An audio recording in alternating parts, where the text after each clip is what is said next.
जब मैं वो स्क्रिप्ट पढ़ रहा था 11-11 की, तो मैं अपने एग्जिस्टेंस पे ही क्वेश्चन हो गया था मेरे। थैंक गॉड किल सक्सेस हुई, वो भी उस वक्त जब बच्चन साहब, दीपिका पादुकोण, कमल हसन, प्रभास, हम डरे हुए थे क्योंकि मैं और लक्ष्य। किल जो है साउथ में ज्यादा हाउसफुल चल रही थी नॉर्थ से, यहाँ पर बॉयकॉट बॉलीवुड। विक्रांत मैसी की 12th फेल चली थी, मैं आई वॉज क्राइंग। कोई अवार्ड फंक्शन में विक्रांत मैसी को तीसरे रो में बैठा हुआ देखता हूँ और फुद्दुओं को ऐसा लगता है आगे बैठे, तो मैं उसमें वोकल भी होता हूँ। शुरुआत में तो आके मैं स्टूडियो में रुका था, रात को अच्छे से प्रैक्टिस करो, सुबह तक साफ थोड़ा स्टूडियो ठीक ठाक करके रख दो। सलमान खान ओह भाई को कैसे पूछ सकते हैं? अरे यस मैन, तो वो एक अम्यूजमेंट पार्क जैसा फील है उनके साथ काम करना। मुझे मेरे कोच ने एक्चुअली मुझे बोला, ये एयरपोर्ट लुक, मैयत लुक, ये लुक, वो लुक, हर जगह तू दिखेगा तो तेरा काम नहीं दिख पाएगा ऐसे। इरफान साहब को इस वक्त जरूरत पड़ रही है क्या? वो अमर है। क्यों है अमर? अपने काम की वजह से। अचानक से अब मैं इतने टाइम ब्रेक लिया, बिल्कुल सब चीज़ कम हुई मेरी, कम पैसे भी मेरे जाते रहे। बट ये हुआ कि किल के बाद अभी अचानक से फिर से रेट बढ़ गए।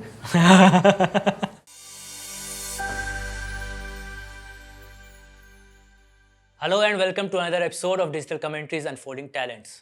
Today we have a very special guest in the house. जब ये डांस इंडिया डांस में आए थे तो अपने यूनिक डांस मूव से सबको इम्प्रेस कर दिया था. And now that he's in the acting business, he's impressing everyone with his killer performances again. So Raghav, welcome to the podcast. Thank you भाई, थैंक यू वेरी मच। कैसे हो आप? बहुत बढ़िया हूँ यार आज, और सब चीज़ बहुत बढ़िया चल रही है। आई मीन 11-11 से पहले किल, सो आई फील ब्लेस्ड, और वो जो मेहनत करी है इतने साल वो रंग ला रही है। तो अभी जैसे आपने बोला किल, फिर 11-11, तो ये सारे जो भी आप स्क्रिप्ट्स चूज़ कर रहे हो, and I am starting with बहुत हुआ सम्मान, ठीक है, बहुत हुआ सम्मान, फिर 11-11, तो ये काफ़ी यूनिक कॉन्सेप्ट्स लगते हैं अपने आप में। जी जी। How are you deciding to choose on these scripts? Like क्या देख कर डिसाइड कर रहे हो? I am not deciding it, I think the scripts are choosing me, I feel. और मैं कास्टिंग डायरेक्टर्स का बहुत शुक्रगुजार हूँ इस चीज़ में, because they can see me in different shades and light. वो लोग देख पा रहे हैं मुझे। जनरली बहुत आसान होता है इधर स्टीरियोटाइप कर देना किसी, राइट, तो वही ब्रेक करने का सारा असमंजस, जितना भी सारा ही मेहनत है वो ब्रेक करना ही है। Because I really want to tell people कि मैं एक जगह फिक्स या बॉक्स होने वाला इंसान नहीं हूँ, इंसान ही वैसा नहीं हूँ, तो मेरे रोल्स भी वैसे होंगे नहीं मुझे लगता है। और एक एक्टर के लिए ये बहुत खुशकिस्मती वाली बात ये होगी कि उसको अलग अलग रोल्स और अपनी वैरायटी और अपनी वैरायटी दिखाने का मौका मिल रहा है। तो वो मुझे बहुत खुशी हो रही है इस चीज़ से। और स्क्रिप्ट क्या है, वो बहुत मज़ेदार इंडिपेंडेंट सी फिल्म थी, बहुत हुआ सम्मान। हमने बहुत हंसी मजाक में बहुत चीज़ें ऐसी थी उसमें कि सटायर था बेसिकली, राइट, पॉलिटिकल, बहुत मज़ेदार, मज़ा आया मुझे उसमें। मुझे लगता है हमें उस फिल्म में वैसा फील आया जैसा जाने भी दो यारों में नसीर साहब को और सबको आया होगा उसमें। तो वो मुझे, हमें वैसा फील आया, मेरे को, मुझे, अभिषेक को और मिश्रा जी को। नहीं, ट्रू, आई थिंक बिकॉज वही बहुत अच्छी पॉइंट बोली कि कहीं ना कहीं I think when you are working on TV, एक तरह से वो टाइप कास्ट तो हो रहा था कि यार कॉमेडी मतलब राघव, और फिर उनको इस अलग अवतार में देखना किल में एंड 11-11 में, दैट्स अ वेरी डिफरेंट। तो लेट्स टॉक अबाउट 11-11। यार मैं बस ये बताऊंगा, जब मैं वो स्क्रिप्ट पढ़ रहा था 11-11 की, तो मैं अपने क्या बोलते हैं उसे, एग्जिस्टेंस पे ही क्वेश्चन हो गया था मेरे। क्योंकि मैं वो जब स्क्रिप्ट पढ़ रहा था, मुझे लगा 1-2 एपिसोड पढ़ूंगा फिर ब्रेक लूँगा, जो भी है। मैं पढ़ते रुका ही नहीं गया मुझसे, क्योंकि वो स्क्रिप्ट में एक ऐसा टाइम आता है सीरीज़ में जब वो हमें ऐसा बोलते हैं कि जो पास्ट है वो गुजर चुका है, जो फ्यूचर है वो भी आने वाला है या हम जा रहे हैं उस पर, और जो प्रेजेंट है वो हर वक्त गुजर रहा है, क्योंकि जो मैं बोल रहा हूँ निकल ही जा रहा है ना, ये गुजर रहा है। तो हम हैं कि नहीं? हम हैं ही नहीं। ये तो हम पास्ट चला गया, फ्यूचर आया, काफी डीप बातें हो गई। और मैं हिल गया वो सोच के। वो सीरीज जब मैंने पढ़ी, मैंने कहा ये क्या माइंड बॉबलिंग सी चीज़ है यार। और मेरा कैरेक्टर इतना चैलेंजिंग था वो, क्योंकि इतनी लेयर्स है उसमें, इतना ट्रॉमाटाइज्ड कैरेक्टर है, इतनी वुंडेड है अपने पास्ट से, और पुलिस वाला है, और पुलिस वालों पे ही सवाल उठाता है, पुलिसिंग पे ही सवाल उठाता है कि तुम्हें गलत कर रहे हो, तुम क्या पुलिसिंग है। और पुलिस वाला है, वनरेबल भी है, सेंसिटिव भी है, रोता भी है सबको। तो बहुत ही डिफिकल्ट और चैलेंजिंग सा कैरेक्टर था मेरे लिए, और ये सीरीज ही वही अस्तित्व तुम्हारा हिला दिया। हम है कि नहीं भाई? ये जो इंटरव्यू चल रहा है ये हो रहा है कि नहीं हो रहा है कि नहीं यार? क्योंकि निकले जा रहा है ना, पास्ट तो चला गया, फ्यूचर आ नहीं रहा है यार, हम जो प्रेजेंट में कर रहे हैं वो भी निकले जा रहा है, क्या है? Do you believe in that 11-11 वाला concept? I don't know. I don't know. I am not a believer of. But कभी किसी दोस्त ने आकर दिया होगा यार? नहीं, मैं बस मैं पूरी बात करता हूँ। 11-11 जो है, मुझे बस कभी कभी जब दिखता है तो मुझे एक तरह से मेरे लिए बहुत रिमाइंडर सा हो जाता है कि अच्छा अब रुक जा, थोड़ी देर अपनी बीइंग में रहे और जो चीज़ हो रही है उसको थैंक यू बोलने के लिए एक रिमाइंडर दे देता है मुझे 11-11, वो ज़रूर देता है। पर कहते हैं एंजेलिक नंबर है 11-11, ऐसा कहा जाता है। कार्ल यूंग करके एक साइकोलॉजिस्ट थे जिन्होंने कॉन्सेप्ट निकाला था एंजेलिक नंबर का, और 11-11 जो है वो सिंक्रोनिसिटी में जो बहुत बिलीव करते थे। तो अगर आपको अचानक से गलती से कभी भी 11-11 दिखे लाइफ में, या उसका पोस्टर दिख जाए, या हमारी सीरीज का, तो वो आप ऐसा कहा जाता है कि वो आपकी लाइफ में सब कुछ अच्छा चल रहा है या कुछ अच्छा होने वाला है। वो एक तरह से रिमाइंडर्स है, हमारे एंजेलिक नंबर है, एंजल्स हमारे साथ रहते हैं। तो इस सीरीज में भी 11-11 टाइम पे कुछ होता है, हर बार नहीं मगर कभी कभार।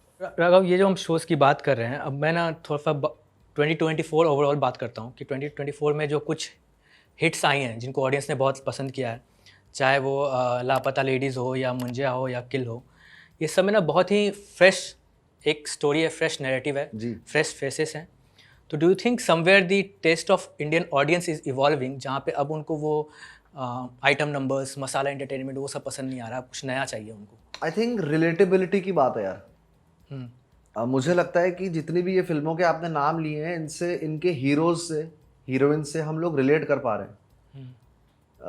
इनकी स्टोरीज से हम लोग रिलेट कर पा रहे हैं। बहुत रूटेड स्टोरी है, बहुत इंडियनाइज्ड है।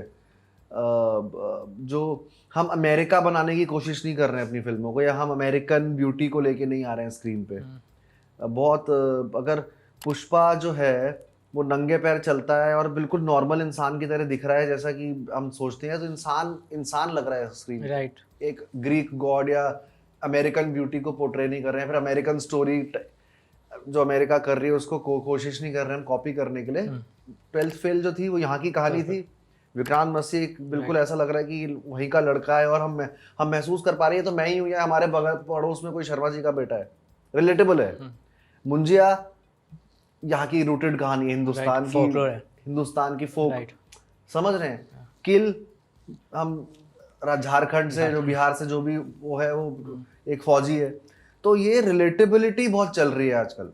या इमेजिनेशन बिल्कुल आप कर सकते हैं, बट कॉपी नहीं चल रहा है, मैंने देखा है। कहीं ना कहीं सिनेमा या फिर Indian cinema in particular, that's evolving भी है, मगर थोड़ा थोड़ा फ्रेश सोचने, स्पेशली नॉर्थ में बहुत कम हो रहा है। ये 3 ही एग्जांपल हम ले पा रहे हैं गिन के। समझ रहे हैं? राइट। क्योंकि रिस्क नहीं ले पा रहा है कोई इधर। मैं बता रहा हूँ, वो किल जो है साउथ में ज्यादा हाउसफुल चल रही थी नॉर्थ से। यहाँ पर हमारे नॉर्थ में क्या है कि हैशटैग बॉयकॉट बॉलीवुड, हैशटैग ये कॉपी करते हैं, वो सब तो पहले कर लेते हैं इसमें। लेकिन जब देखने का टाइम आता है फिल्म, तब कोई नहीं जाता है। देखो ना आप, कितनी सारी गली गुलियां टाइप्स फिल्में, या फिर कितनी जाते ही नहीं लोग हॉल में। जाओगे तो फिर तुम्हें हक बनता है सब करने का, ये बॉयकॉट इंटरनेट पे बैठ के जो करना है करो, लेकिन घर से निकल के देखो। तो अब करण जौहर ने, जब हम दोनों को, जो हम आउटसाइडर्स हैं, हमें हमारी एक इतनी बड़ी फिल्म बनाई है, तो बाहर जाके देखिए उन्होंने, देखो मतलब बेसिकली मैं बोलूँ काफी ने मतलब अच्छी सक्सेस हुई, बट बाहर जाना पड़ेगा। सिर्फ घर बैठ के इंटरनेट में हैशटैग बॉयकॉट बॉलीवुड करने से कुछ नहीं होगा। यही चीज साउथ में देख लो आप, कैसी कैसी मलयालम फिल्म्स बन रही है, सारा क्या सोच है। महाराजा,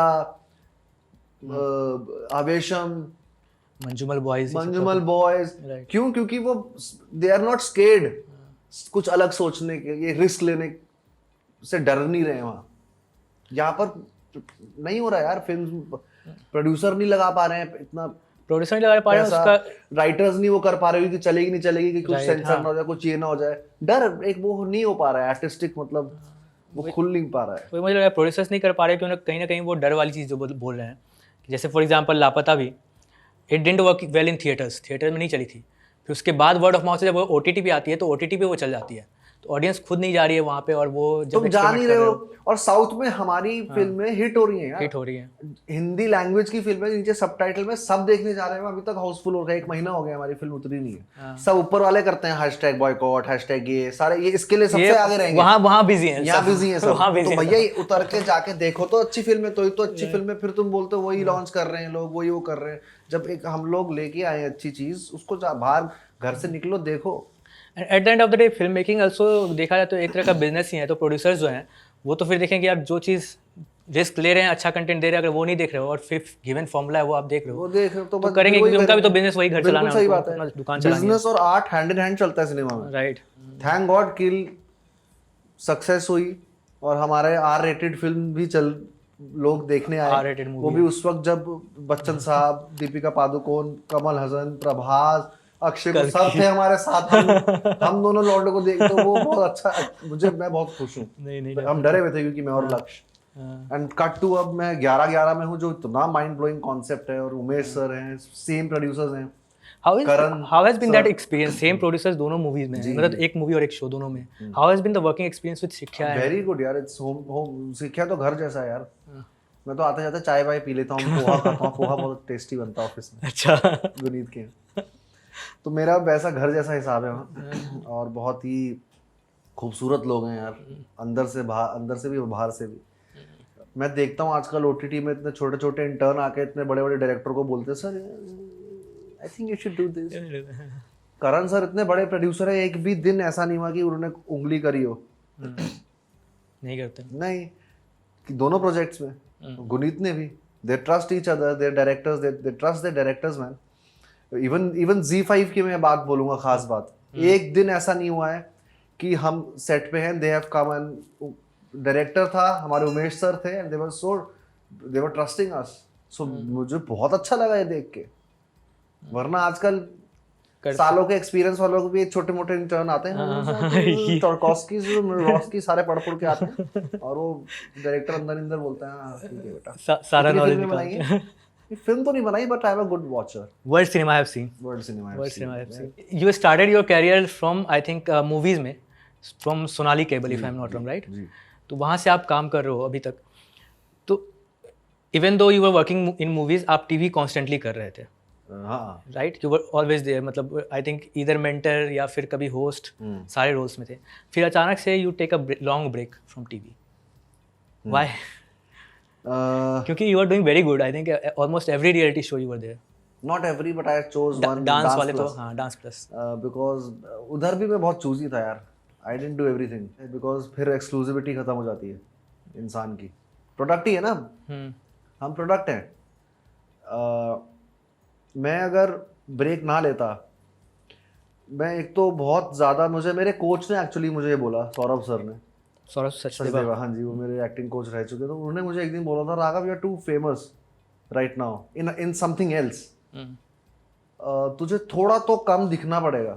ये एयरपोर्ट लुक, मैयत लुक, ये लुक, वो लुक, हर जगह तू दिखेगा तो तेरा काम नहीं दिख पाएगा ऐसे। और लोग अगर तेरे को रोज टीवी में देख ही रहे हैं तो जेब से पैसा निकाल के टिकट लेके नहीं आएंगे फिल्म हॉल में देखने, क्योंकि उनके लिए क्या है, राघव भी तेरे तो इधर देख लेंगे। तो एक सरप्राइज एलिमेंट कब आया, जब मैं थोड़े टाइम गायब हो गया, थोड़ी फैन फॉलोइंग कम हो गई मेरी, लोगों ने बोला कहाँ है ये लड़का, कहाँ गायब हो गया, कहाँ, अचानक से किलाई विलन, तो सरप्राइज एलिमेंट डेफिनेटली हाँ तभी आया, because people have seen my journey and suddenly I am gone, कहीं चला गया, नहीं आ रहा हूँ, टीवी में नहीं दिख रहा हूँ। अचानक से एक फिल्म आती है जो वर्ल्ड वाइड ब्लास्ट हो जाती है, उसमें विलन बन के आया है, तो वो एक सरप्राइज एलिमेंट मुझे देना था। बट ये सरप्राइज एलिमेंट सही है, बट फिर जो दूसरा एस्पेक्ट आप बोल रहे हो वो भी कहीं ना कहीं तो, मतलब जैसे एक्टर्स का पेपराजी, कहाँ वो जा रहे हैं, कब जिम जा रहे हैं, कब कौन से डिनर के लिए जा रहे हैं, कहाँ जा रहे हैं, एंड काफ़ी एक्टर्स ने पब्लिकली एक्सेप्ट भी किया कि यार उनको इन्फॉर्म कर दिया जाता है कि आप आओ फॉलो। हाँ बिल्कुल, तो वो एक्सपोजर भी तो फिर कहीं ना कहीं एक्टर्स ढूंढ रहे हैं यार। क्या है ना, जो एक्टर्स कर रहे हैं वो उनको करने देना चाहिए बेसिकली। फॉर एग्जांपल अगर ये सब पेजेस हैं, मैं अपना काम प्रमोट कर रहा हूँ उसमें, जैसे मेरी आदत है, मैं अपना काम प्रमोट करता हूँ उसमें। मेरी फिल्म आई, मेरी सीरीज आ रही है, समझ रहे हैं, ठीक है, हम कर पा रहे हैं। अगर हमारे पीछे टीम लगी है धर्मा की या Z5 की, वो कर पा रहे हैं। इस जर्नलिज्म में कभी कभी जो बहुत अच्छा प्रोडक्ट है या बहुत अच्छे एक्टर्स है, उन पे जस्ट बिकॉज कमर्शियली पैसा नहीं, they can not promote their work. True. थोड़ा मुझे, लेकिन दुनिया भाई इतनी रामराज नहीं है। This is it Baba. Over exposure. हाँ, और मैं ये कहना चाहूंगा कि मुझे पसंद है कि मेरा काम बोले या काम प्रमोट हो। काम से बड़ा मतलब मुझे, मैं अगर मेरी एक्टिंग अच्छी नहीं होती तो मैं अपने कितना भी एयरपोर्ट लुक डाल दूं, 24 घंटे डालते रहूं, ट्रू। आई थिंक कुछ नहीं होगा। राइट। कुछ भी नहीं, मैं तुम्हें गारंटी देता हूँ इस चीज की। ये बहुत टेम्पररी सा होगा। इफ अब इरफान साहब हैं, इरफान साहब को इस वक्त जरूरत पड़ रही है क्या? वो तो नहीं, वो है नहीं, वो अमर है। क्यों है अमर? काम। अपने काम की वजह से। राइट। समझ रहे हैं?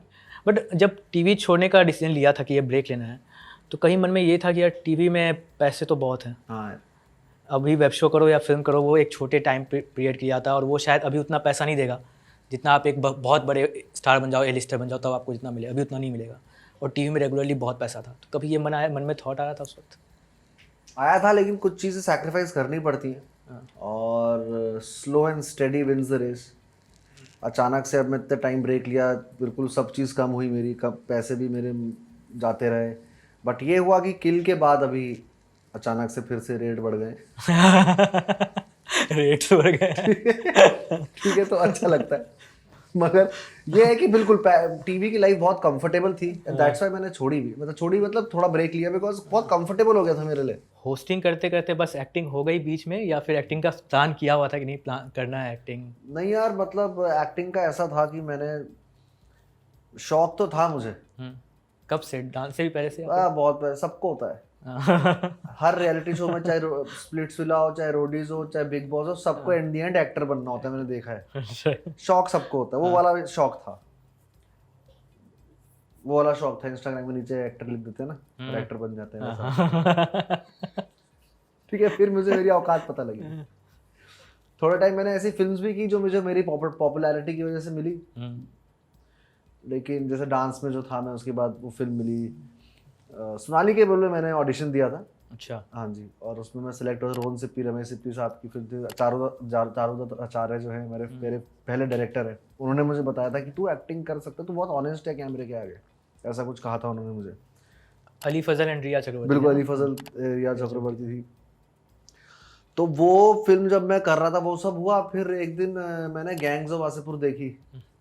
यार ये एक्टर्स ये कैसे करके जा रहे हैं, इतनी ऑर्गेनिकली लाइफ क्रिएट कर रहे हैं और इमेजिनेटिव सर्कमस्टेंसेस में कैसे कर रहे हैं इतनी ऑर्गेनिकली। फिर मैं एक बार एक सीन कर रहा था विजय राज साहब के साथ, वो सीन भी कर रहे हैं, बातें भी कर रहे हैं, पानी भी पी रहे हैं, साथ चीज़ें कर रहे हैं। मैं कहा इतने, और हम लोग से डायलॉग। तो मैंने कहा नहीं भाई, मैं उस माइंडसेट से आया था लाइफ में कि ट्रेनिंग ज़रूरी है। डांस की भी मैंने इतने साल अपने आप को एक क्राफ्ट, डांस एक ऐसी क्राफ्ट और आर्ट है, तुम्हें ज़िंदगी देनी पड़ जाती है इसमें। राइट। अपनी बॉडी के लिए, माइंड के लिए, नए स्टेप्स और वो सब, तो मैंने कहा नहीं यार, अगर इसमें मैंने इतनी मेहनत की है तो मुझे एक्टिंग का भी करना पड़ेगा। तो मुझे सौरभ सचदेवा सर मिले फर्स्ट में। 5-6 साल मैंने रेगुलर ट्रेनिंग की है, उसके बाद मैंने रेगुलर ऑडिशंस दिए। ट्रेनिंग तो मैं अभी भी जाता हूँ। तो मेन ये था कि जैसे ही मैंने सौरभ सर से मिला और मुझे पता लगा तो अंदर की चीज़ें सारी, ये तो सब deep, you have to go deep within, और फिर वो कहीं बाहर ट्रांसलेट होगी चीज़ यूनिवर्स में। सतही चीज़ नहीं है ये, बहुत गहरी चीज़ है। मतलब तब मुझे तब शौक पैशन में बदला। तो तब मेरा पैशन एक, अच्छा यार ये तो बड़ा मज़ा आ रहा है करने में यार, ये तो मुझे हर कैरेक्टर में मुझे कुछ मेरे बारे में पता लग जा रहा है और दुनिया। और मैं जनरली बहुत ऑब्जर्वेंट था, मैं लोगों को बड़ा मुझे पसंद है ट्रैवल करना लोकली, मुझे बड़ा पसंद है लोगों से डायलॉग करना, बहुत कुछ सीखने को मिलता है, बहुत ऑब्जर्वेंट था। तो मुझे एक्टिंग में बहुत ऐसा लगा बहुत चीज़ें एक्सप्लोर हो रही है, चाइल्ड लाइक है बहुत। तो तब मुझे मेरा पैशन जो है वो हुआ और मैंने बहुत ट्रेनिंग की है इसकी। बट जैसे भी आप बोल रहे हो, डांसिंग की बात करें या फिर होस्टिंग की बात करें या फिर एक्टिंग, आपको हर जगह ऑडियंस ने काफ़ी प्यार दिया है। जी, ठीक है। I think when you came to DID, 10 से 11 की बात थी, राइट? तो आपका रिजेक्शन हो जाता है इसमें आई थिंक सुपर 18 वाले जो राउंड था उससे, जी जी और उसके बाद ऑडियंस का रिक्वेस्ट है कि नहीं वापस चाहिए, एंड वापस आपको चाहिए। वापस वाइल्ड कार्ड बुलाया जाता है। तो do you think you have been lucky, क्योंकि उस टाइम पे सोशल मीडिया भी नहीं थी बिल्कुल उतना नहीं था, हम तो ऑर्कुट वाले ज़माने के हैं। हाँ हम तब सेलिब्रिटी बने थे जब सेलिब्रिटी बनना कुछ होता था। कुछ होता था जब तुम क्या बोलते हैं वो खरीद नहीं सकते थे, क्या बोलते हैं व्यूज और ये सब इतना चीजें था नहीं कर नहीं। तो सकते थे। उस टाइम पे बहुत अलग माहौल होता था यार। तो what do you think audience likes about you? मेरे ख्याल से डांस बहुत अच्छा लगता है उन्हें मेरा। फिर मैं होस्टिंग तो मेरा होस्टिंग ऐसी चीज़ है उसमें सीखना क्या, वो नेचुरली है। वो जैसा मैं हूँ वैसा मैं स्टेज पे जाता था। आई थिंक लोगों को मुस्कुराहट बहुत पसंद है, हंसना खेलना खुश रहना। रिलेटेबिलिटी भी पसंद है। देहरादून का ही हूँ मैं, थोड़ा लोकल सा छोटे शहर का लड़का हूँ। आई थिंक वो सब चीज़ें और वो मुझे लगता है कहीं ना कहीं लोग अपनी जर्नी से मेरी जर्नी कनेक्ट करते हैं। उनको ऐसा लगता है मेरी जो जर्नी है वो उनकी है। छोटे शहर से ट्रेन से आना मुंबई, अभी भी वापस जब घर जाता हूँ देहरादून में वही दोस्त हैं। तो कहीं ना कहीं मुझे ऐसा लगता है पब्लिक मेरी जर्नी से बहुत कनेक्टेड है। बट ये मुस्कुराहट जो है, इसके पीछे कोई दर्द छुपा है या ये सच में मतलब you are a funny person, नहीं मैं ऐसे ही हूँ, या फिर कोई डीप मूड की डार्क बात है, सीक्रेट मूड। टाइप सी? मौसम हूँ मैं, मौसम की तरह हूँ। कभी बादल आ जाते हैं, कभी धूप हो जाती है, नेचर की तरह। और हर इंसान यही है। मैं ये जानना चाहूँ कि रियलिटी शोज जो अभी हैं कंपेयर टू जो 15 साल पहले थे, कितना रियल रहता है ये? क्योंकि अभी के रियलिटी शो में जितना रोना धोना होता है, ऑनेस्टली एज एन ऑडियंस कभी कभी एक पॉइंट पे लगता है कि नहीं यार ये रियल नहीं है, ये स्क्रिप्टेड है। यार मेरी तो होस्टिंग बहुत रियल रहती थी, इसीलिए मैं सिर्फ एक ही शो करता था, डांस प्लस। क्योंकि डांस प्लस में जजेस भी डांसर्स थे, सुपर जज भी डांसर था, होस्ट भी डांसर था, और कंटेस्टेंट भी। अभी तक के जितने भी पीयूष शाजिया ले लो, सुशांत ले लो, राइट, वाइल्ड ट्रिपर्स ले लो, कितने भी ले लो जो डांस इंटरनेशनल क्लास डांसर्स थे, वो डांस प्लस नहीं निकाले। आई मीन दैट उस शो से ऊपर कोई डांस शो है नहीं हिप हॉप में, और किसी सारे फ्री स्टाइलिंग। तो वो मुझे बहुत यूनिक और बहुत नेचुरल शो लगता था, क्योंकि जो जोक्स मैं स्टेज में क्रैक करता था वो मैं रियल लाइफ में भी घर में इन लोगों के साथ करता हूँ, रेमो सर के साथ। तो उसमें तो मुझे कोई स्क्रिप्ट लगा नहीं। एंड आई थिंक बाकी थोड़े बहुत शोज किए तो वो मुझे लेडी संगीत जैसा लगता था, क्योंकि वो फील आता था मुझे लेडी संगीत चल रहा है। टैलेंट शो नहीं चल रहा, लेडी संगीत चल रहा है। तो वो फील है वही कभी-कभी। और मोनोटोनस हो गई थी लाइफ इसी चक्कर में, तो मैंने फिर थोड़ा ब्रेक लिया। सेम रोज वही चल रहा है, तो मैंने इसी चक्कर में ब्रेक लिया था। तो थोड़ा वही नाग से नेवला, नेवले से नाग बन रहा है टीवी में। पहले जब हम आए थे, जो टीवी देख के हम आए थे, उसमें शाम बेनेगल डायरेक्ट कर रहे थे, राकेश कश्यप डायरेक्ट कर रहे थे, जस्ट मोहब्बत, स्टार बेस्ट सेलर्स, किरदार, हिप हिप हुरे, एंड सटायर्स होते थे, ऑफिस ये सब देख के आए। ऑफिस टीवी में समझ नहीं आ रहा मुझे, नाग से नेवला, नेवले से नाग, पता नहीं क्या क्या हो रहा है भाई। मतलब रस्सी लगा के चांद को नीचे उतार रहे हैं, तो मतलब देखा। तो वो मेरे लिए बड़ा मोनोटोनस हो गया था मामला वहाँ। मुझे कुछ डिस्कवर करना था अपने अंदर ही, एक्सप्लोर करना था यार। मैं आर्टिस्ट हूँ यार। ये ना बहुत अच्छा पॉइंट है। मैं सोच भी रहा हूँ कि कोई एक ऐसे टीवी एक्टर से मिलूंगा तो पूछूंगा जरूर कि भले ही घर चलाने के लिए करते हो, बट कुछ तो आता होगा दिमाग में, यार ये क्या कर रहा हूँ मैं। आता है आसपास वालों के आता है, क्योंकि टीवी में बहुत पैसा है, बहुत कंफर्ट लाइफ थी। अब किल के बाद वो इतना टाइम बाद मेरा ठीक हुआ है, हो गया है, क्योंकि अब जैसे कि मैंने बोला क्या रेट बढ़ गया।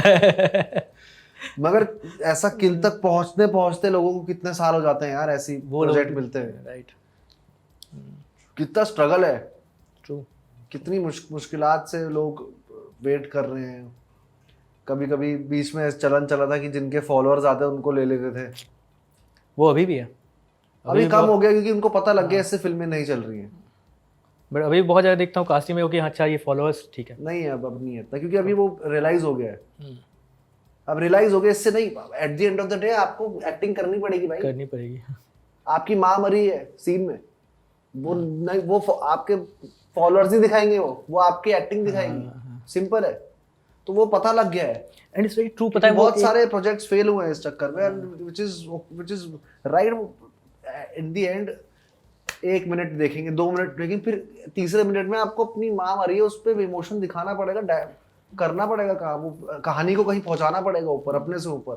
वही वो एक फ्रेम में ना दिख जाता है कि यार ये नहीं हो रही एक्टिंग, और वो पूरे फिल्म की वो कर देती है, मतलब माँ बहन एक कर देते हैं वो लोग। बहुत बहुत बुरा। बट राघव, जो स्ट्रगल की बात कर रहे हो आप कि हाँ बहुत हसल रहता है, स्ट्रगल की जगह हसल कहूँगा मैं, तो उसकी बात करते हैं। How was your early days in Mumbai, जब आप आए थे मुंबई? मस्त, best days of my life. क्यों? 15 लड़के इतने से रूम अच्छा, में वैसे। मतलब 10 रुपए भी जेब में है तो ऐसा लग रहा है वी आर किंग, बीकू मात्रे, मुंबई चा राजा, मतलब समझ रहे हो? 15 लोग रहते थे? अरे 15, विवेक विवेक सारे अभी बहुत अच्छा, बड़े बड़े विवेक भी, हाँ। कोरियोग्राफर्स बने हुए हैं। हाँ हाँ। तो ओमी, ये सब बहुत बड़े बड़े कोरियोग्राफर्स हैं। हम सब एक साथ रहते थे एक रूम में। वीरा देसाई में हमारी एक छोटा सा एक उसी में बाथरूम था। अच्छा, फ्रिज में हम लोग कच्चे बनियान रखते थे क्योंकि फ्रिज वो अलमारी बनाई हुई थी हमने, गोदरेज का फ्रिज था, तो चलता नहीं था। अच्छा। तो उसमें एक बार एक ही गर्लफ्रेंड आई, नमस्ते भाभी करके, हमने बोला, जैसे उसने फ्रिज खोला तो उसमें कच्चे सूख रहे थे। तो वो एक हमारा बड़ा भयंकर इंसिडेंट है फ्रिज का। तो वो बड़े मजेदार दिन रहे। मैं शुरुआत में तो आके मैं स्टूडियो में रुका था, स्टूडियो में रहता था, मतलब जो डांसिंग स्टूडियो होता है। अच्छा। वो तो मेरे लिए तो चांदी लग्जरी, मैं नहीं मानता स्ट्रगल, वो तो लग्जरी थी डांसर के लिए। हाँ, स्टूडियो में रहना तो फिर रात को अच्छे से प्रैक्टिस करो, सुबह तक साफ थोड़ा स्टूडियो ठीक ठाक करके रख दो, तब डांसर्स आएंगे। वो मेरा काम था और वो मैं हैप्पी। उसको रोमांटिसाइज क्या करना मैंने, बहुत कुछ उस टाइम पे तो नहीं था मेरे लिए स्ट्रगल, मजा था, मजा था। बहुत मजेदार लाइफ रही है मेरी।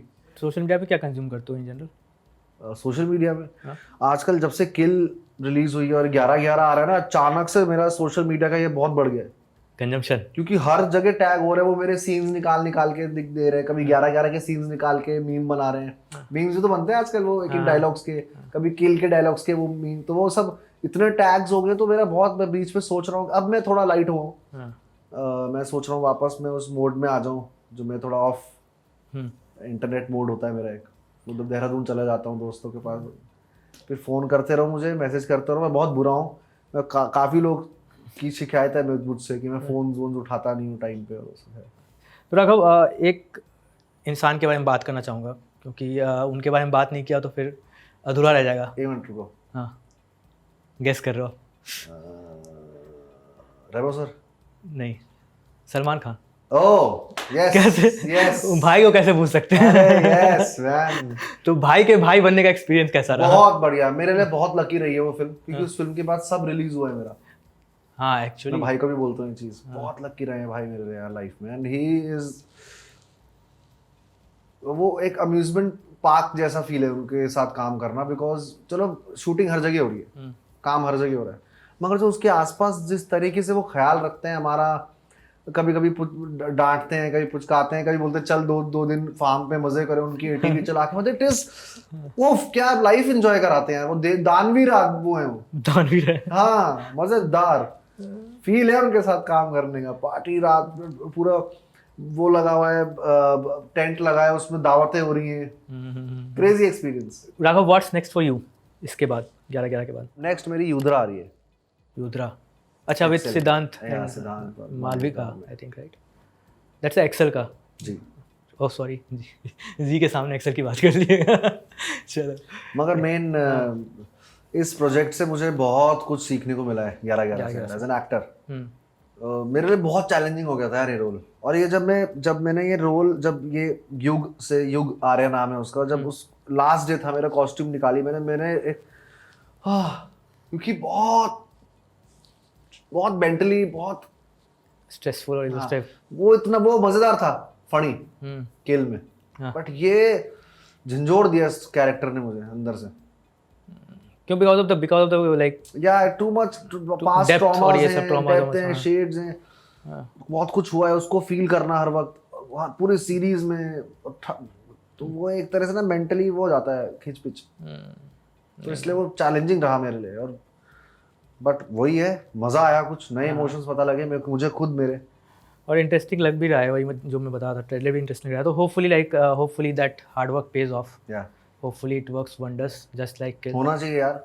हमारा अगर हार्ड वर्क पे ऑफ करेगा तो ऐसे बहुत सारों के जो गांव और छोटे शहरों से आ रहे हैं उनके रास्ते खुलेंगे, राइट? वरना फिर वही चलता रहेगा जो चलता आ रहा है इंडस्ट्री में। हम नहीं कामयाब होंगे तो शाहरुख खान जैसे अगर कामयाब नहीं होते तो हम जैसे सपने नहीं देख पाते। सिंपल है बाबा। और अभी यही चीज़ जो अभी स्टार्ट में हम बात कर रहे थे कि यार अभी जो ये नए कॉन्सेप्ट्स, नए चेहरे, ये लोग जो अच्छा काम कर रहे हैं और ये पे ऑफ कर रहा है अच्छा, बिल्कुल तो एक अलग सी खुशी होती है बहुत एज अ क्रिएटिव पर्सन। बहुत। मैं जब विक्रांत मैसी की 12th फेल चली थी, मैं I was crying just because I could feel what he must be feeling that time। और जब विक्रांत कोई अवार्ड फंक्शन में विक्रांत मैसी को तीसरे रो में बैठा हुआ देखता हूँ और फुद्दुओं को ऐसा लगता है आगे बैठे जिन्होंने कुछ काम नहीं किया, जिनका बॉडी ऑफ वर्क नील बटा सन्नाटा है विक्रांत मैसी के आगे, तो मैं उसमें वोकल भी होता हूँ। मुझे पसंद नहीं आता और मैं उस अवार्ड शो में होता, मैं हाथ से उठा के विक्रांत मैसी को वहां पर बैठाता, क्योंकि वो he deserves that respect। एक फिल्म अवार्ड में फिल्म की जगह पे फिल्म लाइन से जुड़े फिल्म मेकर को या एक्टर को वो करो, तो वो जब देखता हूँ मैं, तो वो मुझे जब, लेकिन बाबा दिस इज लाइफ, हम राम राज में नहीं है थोड़ा ही है चीजें होंगी, बट वही अनड्यू रिस्पेक्ट एक है जो मुझे चाहिए। वो देखता हूँ मैं, तो मैं खुद ना बैठूं यार, नीचे बैठ जाऊं, लेकिन मैं दूसरे आर्टिस्ट को जो बहुत अच्छा आर्टिस्ट है उसको रिस्पेक्ट देने के लिए मैं किसी भी हद तक जा सकता हूँ, मेरी आदत है।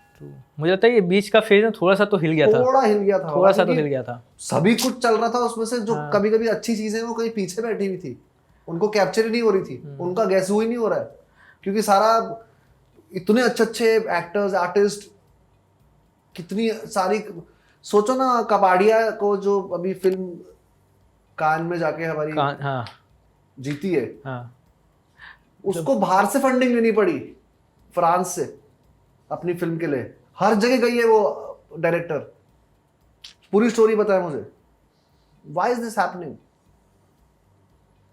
I think we were mentioning about that Orkut phase ना, वो ज्यादा अच्छा फेज था मुझे लगता है। ऑर्कुट था उसके टाइम का फेज ज्यादा अच्छा था सिनेमा का, उसके बाद थोड़ा सा हिल गया है। उस टाइम पे आर्टिस्ट मतलब बहुत मजेदार था वो, बड़ा मजेदार कास्ट, सारे शोज भी बहुत अच्छे थे, टीवी पे भी अच्छा, मूवीज भी अच्छी आई थी, रियल लगता था सब। मतलब आई रिमेंबर 2012 या 13 की बात है, एक साल में इतनी सारी अच्छी मूवीज आई थी, क्वीन, इंग्लिश, फिर गैंग्स ऑफ वासेपुर, सारी मूवीज एक साथ, बर्फी, सारी मूवीज एक साथ, लंच बॉक्स, बसान, हाँ, तो सब जाके देख रहे थे, सब आ रही थी अच्छी। वो अभी क्या हो गया ना यार, पटाखे फोड़, क्या हो गया, सबको पटाखे फूटने की आदत पड़ गई है। 15 सेकंड पटाखा फूटा, 15 पटाखा फूटा। अभी क्या होता है, अगर कोई फिल्म चल रही है तो उनके पटाखे नहीं फूट पा रहे हैं, अटेंशन स्पैन कम हो गया अभी ऑडियंस। वही मैं केमिकल टर्म नहीं बोल रहा हूँ उसका, डोपामिन जो भी बोलते हैं उसे, वो 15 सेकंड में चाहिए सबको अभी। तो कोई बिना